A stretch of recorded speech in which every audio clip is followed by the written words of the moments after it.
Kamala Harris cannot do nothing for us. Donald Trump cannot do anything for our people. First off, we're not supposed to trust them. Can I get Ecclesiasticus chapter 12 and verse 10 in the Apocrypha, Bubba Shaw? Our problem is we put our trust in these other nations, in our enemies, because that's who they are. In case you haven't heard, right, the oppressor is our enemy, man. He's the devil that the Bible speaks of. El hombre blanco es el diablo. We should have never put our trust in him. You mean everything to Christ, and Christ means everything to me. I called on the Lord. I said, man, Father, this is real. Will you watch over them? Will you raise them up to be strong? I'm just a man with flesh. This is what you call for in your scriptures. You said they wore studs and fringes, they got it on. You said they will follow the law, they doing it. You said under your house shine, they ought to love one another. And they doing it.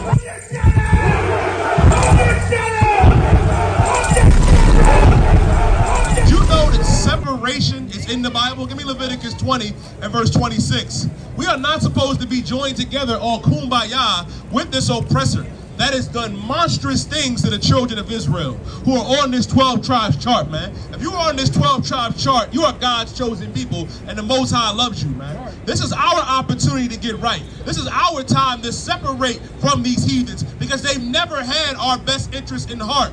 You worried about Kamala Harris and Donald Trump. You shouldn't put your faith in, put your faith and trust in neither one of them. What you need to put your faith and trust in is in the Most High Yahweh. Put the faith and trust in our King Yahweh Shai Mashiach. That is what every black, Latino, and Native American Indian needs to do. But right now, we drunk the wine of this place, the Kool-Aid of this place. You looking at Meg Thee Stallion up there with Kamala Harris. You looking at Donald Trump coming out the many men with 50 Cent. Let me tell you something, God ain't with either one of them heathens. Right. And our Most High God had the wherewithal to let us know that we had to do this here. Read what you got. Leviticus chapter 20, verse 26. And ye shall be holy unto me. Understand something, because I know we all came up in the Christian church and in the Muslim mosque. When you hear the word holy, it's not your pastor or your imam with the white robe and gown on. Holy is not your mother or your grandma or auntie with that crazy looking feathered hat on in church. The word holy means to be separate. Our God said, and ye shall be holy, meaning separate, set apart. Even when you look at the Bible, it's called the Holy Bible because this Bible was set apart for blacks and Latinos and nobody else. Our God is telling us that we are holy. Read. For I, the Lord, am holy. For I, the Lord, am holy. Meaning the Most High is separate. The Most High is set apart. You know what I used to always wonder? Like, why I used to always wonder as a child, why do we have the same God as the oppressor? Why do we have the same God as these other nations? Everybody got their own God. The oppressor got his God. The Arabs got their God. The East Indians, the Africans got their own gods. But blacks and Latinos, we got the same God as the oppressor? Nah. Let me tell you something. The God of the Bible is a nigga. God of the Bible is a nigga. Jesus Christ is a nigga as well. Right. Read. And have severed you from other people. And have what? And have severed you from other people. And have severed you from other people. Meaning our God severed us. If I sever my arm from my body, it's no longer attached. Our God severed us from other people. This experiment of us being here was tried before.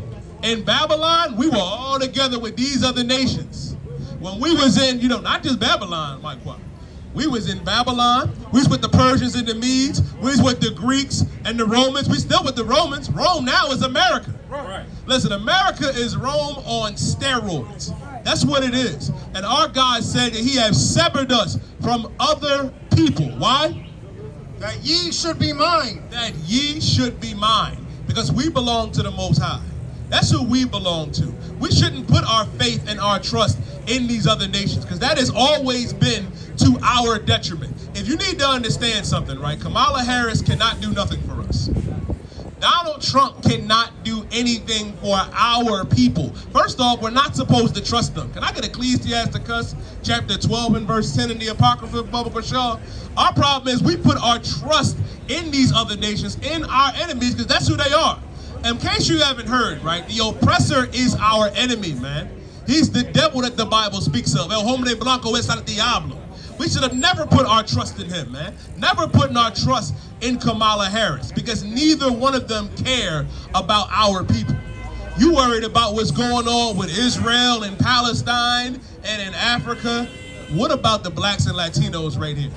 What about our people? They talking about pray for the Ukraine, pray for this person, pray for that. We need to pray and worry about our own people, man. Our problem is we put our trust in these enemies, man, because these other nations are our enemies. And I'm going to show you what our God said when it comes to our enemies. Read. Ecclesiasticus chapter 12, verse 10. Never trust thine enemy. Never what? Never trust thine enemy. Our God said never trust thy enemy. We look foolish putting our trust in Kamala Harris. You look foolish putting your trust in Donald Trump. And I don't get it. I don't get it at all. Trump get up there and talk the most outlandish stuff that you can ever hear. Like Aisha, he lied to his own people. Now, if he's lying to other Edomites, that's got to be some strong Kool-Aid for blacks and Latinos to believe it. Our God said, never trust thy enemy. Read. For like as iron rusteth. For like as iron rusteth, because iron eventually rusts. Over time, iron will rust. Read on. So is his wickedness. So is his what? So is his wickedness. So is his wickedness, man. Because the oppressor is wicked by nature. Look at what he has done to the North American Indian. Look at what he has done to the Seminole Indian. Donald Trump is running his entire campaign on Make America Great Again. And then he tells stupid Negroes, well, you know, they're taking your jobs. You know, there are no more black jobs because the Latinos are taking black jobs, Mike. Right. Let me tell you what a black job is to the oppressor. Being in the field. You should have pity on every Latino brother and sister, man. That's what you should have, man. You should have pity and admiration for our brothers, our family. Because when Trump's talking about a black job, he's talking about putting us back out there in the fields. Out in the fields. And if I'm not mistaken, I read an article the other day, Mike, where he was talking about giving the police federal immunity. So if Trump gives the police federal immunity, that means sisters like Sonia Massey will never get justice. Thank you, brother. We appreciate it, man. Sisters like Sonia Massey, man, who just got unalived by the oppressor, those cops get to go free under Donald Trump. That should let us know that our God was absolutely correct when he told us, never trust thy enemy. For like as iron rusteth, so is his wickedness, man.